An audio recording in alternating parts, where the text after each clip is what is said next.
Bom dia, companheiros. Nós vamos dar continuidade no trabalho lindo que começamos para podermos nos encontrar aos poucos. Começamos com a prece inicial, rogando a Jesus que nos dê força, nos dê a sustentação necessária para podermos fazer o nosso trabalho. Juntamos os nossos pensamentos aos amigos espirituais que nos intuem, em nome de Jesus, em nome de Deus. E assim, começamos o nosso trabalho, graças a Deus. Eu escolho os livros e tenho aqui em tuas mãos, do nosso João Nunes Maia, com o Espírito Carlos, pedi intuição para podermos fazer esse tema, e ele nos intuiu que fizéssemos sobre a saúde.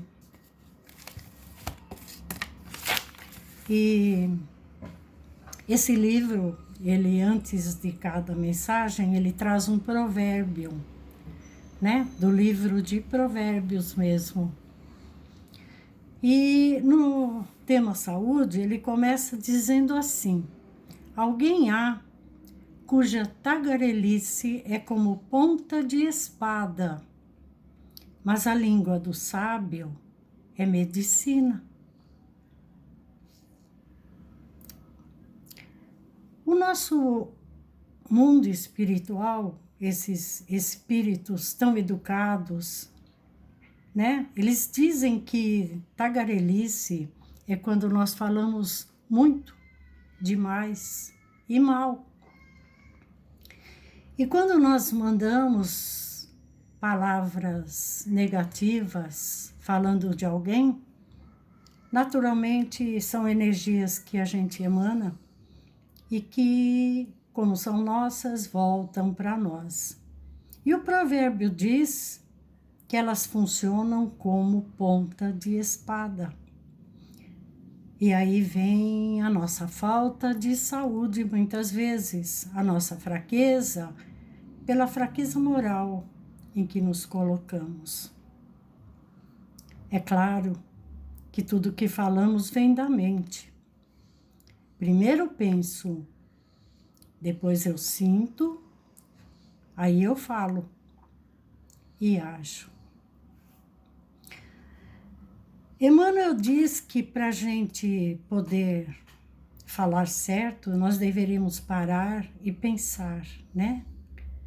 Que existem 3 imperativos. O primeiro imperativo é nós sabermos se realmente é verdade aquilo que vamos divulgar. Segundo imperativo seria necessário. E o terceiro imperativo é que benefício vai trazer para nós e para o outro. E às vezes as nossas palavras e ações destroem um edifício de trabalho que o mundo espiritual vem fazendo com o outro. Daí a nossa culpa maior. Além de destruirmos as pessoas, nós destruímos o trabalho do mundo superior, que está fazendo por onde aquela criatura melhorar-se. Né? Não existe doença no espírito. Nós sabemos que o espírito é perfeito, invulnerável. Os corpos é que se desarmonizam com as vibrações da mente, porque a mente está ligada ao corpo. Pensamento e sentimento desarmonizam toda a nossa árvore nervosa e acontece como um curto-circuito, matando as células e dando lugar a vírus e bactérias.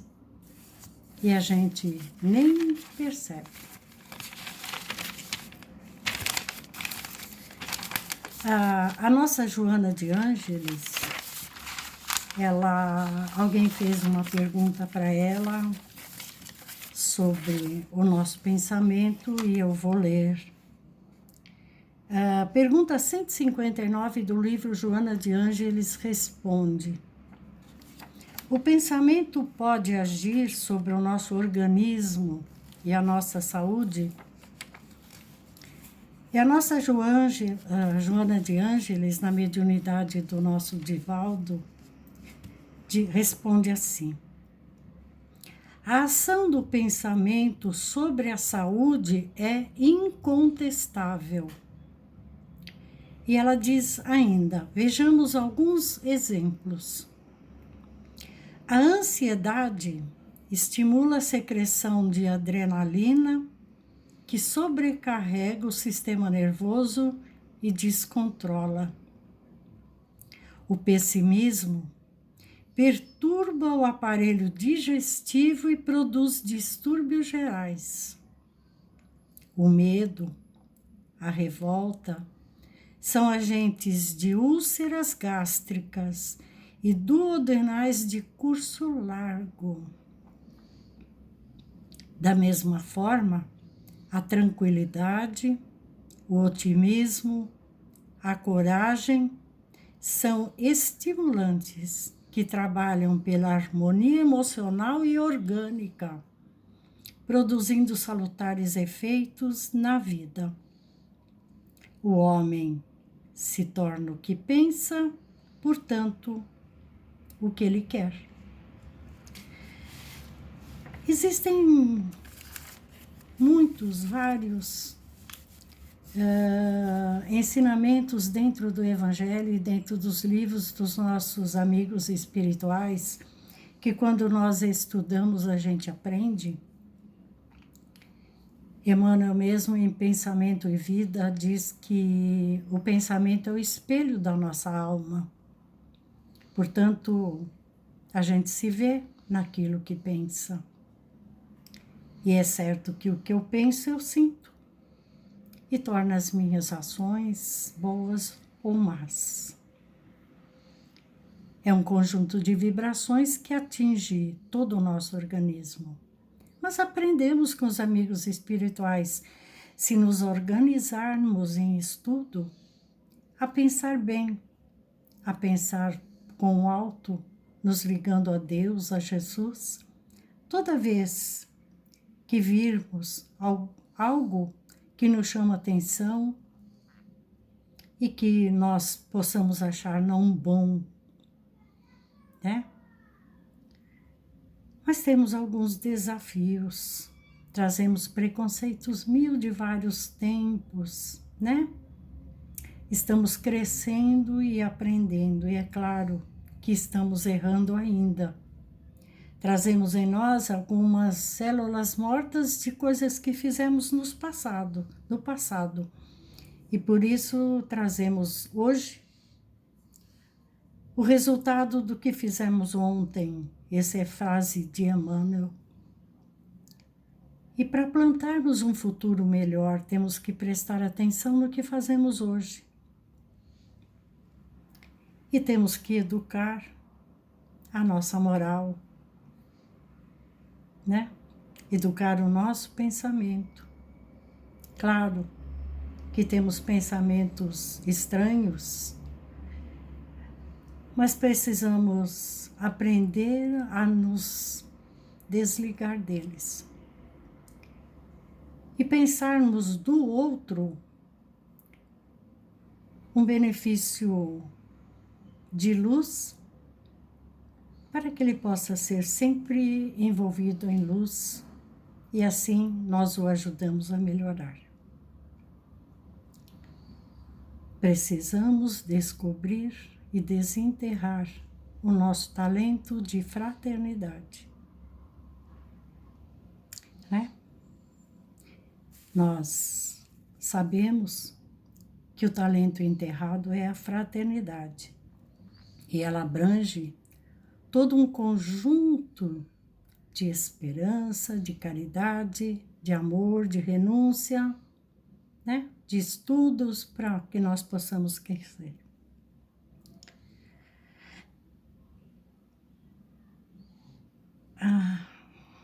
Cada pessoa percebe de volta o que distribui. É da lei, diz Emmanuel, que a conta acorde com o devedor. Contudo, seria muito diferente se nós prestássemos atenção naquilo que Jesus ensina. Então, aí, como eu penso, como eu falo, quando nós tivermos muita dúvida, busquemos na oração a luz que nos ilumina. Temos na oração a bússola que nos leva no caminho certo. Emmanuel diz que quem carrega a bússola da oração não pisa em trevas, não cai nos abismos, porque ela tem luz e te indica o caminho. Viver com Jesus não é o mesmo que estar com Jesus. Estar com Ele, às vezes nós estamos com as pessoas e nem percebemos. É viver com Ele, procurá-lo nas horas difíceis, nos deixar envolver pelos seus braços amorosos que nos conduz e nos anima. É um trabalho nosso, para nosso crescimento, né? E quando nós crescemos, exemplificamos aquilo que buscamos. Jesus nos ensina que aquilo que falamos é o que guardamos dentro do coração. E aprendendo com Ele a ser melhores a cada dia, o nosso coração vai se limpando, se iluminando. E quando nós vemos algo que nos chama atenção negativo, a gente já não se espanta mais, porque a gente já passou por isto. Viemos do negativo. Não podemos nos esquecer disso.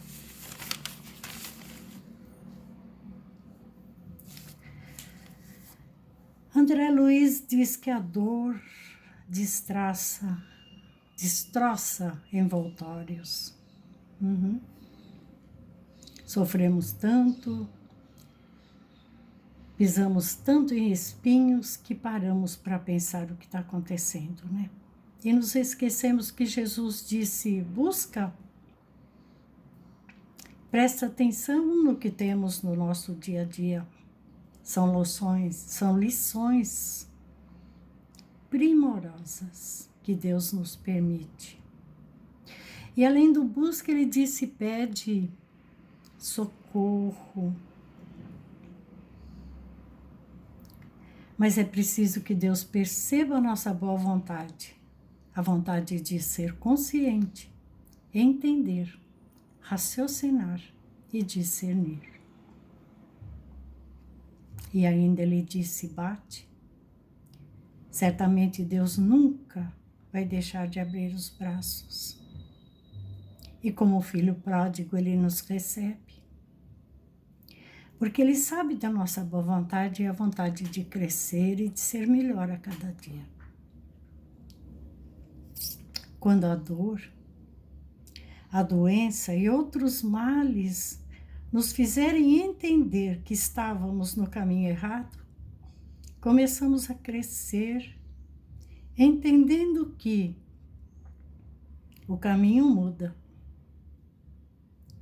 A oração por todos é a bússola. Não pensamos mais em nós somente. O outro passa a fazer parte do caminho e nós começamos a enxergá-lo.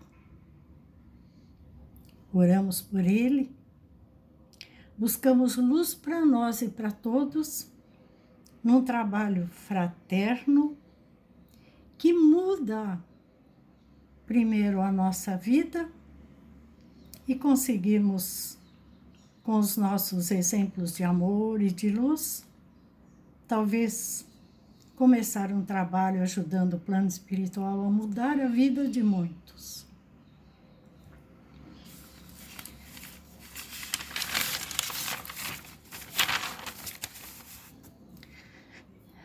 Não estou mais focada em mim somente. Começamos a desenterrar os talentos, buscando oferecer para o outro aquilo que gostaríamos que o outro nos oferecesse. Paulo fazia milagres com suas mãos. E Pedro disse a quem lhe pede alguma coisa: não tenho ouro nem prata, mas o que eu tenho te dou. E o que nós precisamos ter é sentimento de amor, amor fraterno.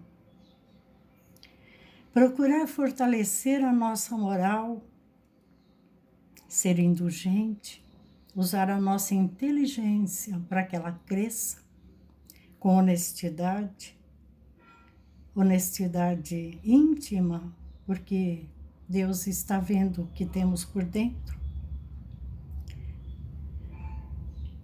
Estudar os nossos atos, estudar principalmente os nossos pensamentos e fortalecer-nos com Jesus, porque sabemos que esse é o único medicamento para que as nossas células se façam lúcidas e fortes e afastarmos assim as doenças, né?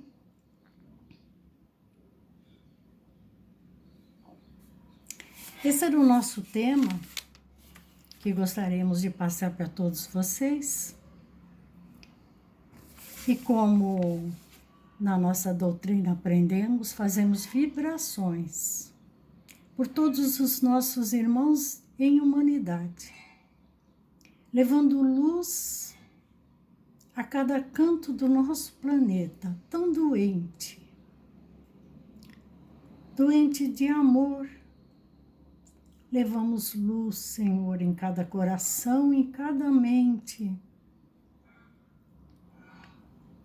Levamos luz aos doentes, ao nosso Brasil, envolvendo em muita luz. Vibramos pela nossa casa, nossa família, e vibramos por nós mesmos, rogando a Deus que nos conceda a misericórdia de sermos conscientes dos nossos atos. Graças a Deus. E agora, para terminar, eu tenho uma prece que o nosso querido André Luiz nos ensina. E como queremos ser melhores, né? Ele diz assim: Senhor, apaga do nosso pensamento as labaredas da discórdia e ajuda-nos a responder com silêncio, serenidade e diligência no bem, toda a ofensiva da leviandade, da violência e do ódio. Instila-nos, Senhor, a coragem de esquecer tudo o que expresse inutilidade e aviva-nos a memória no cultivo dos valores morais indispensáveis à edificação do nosso futuro.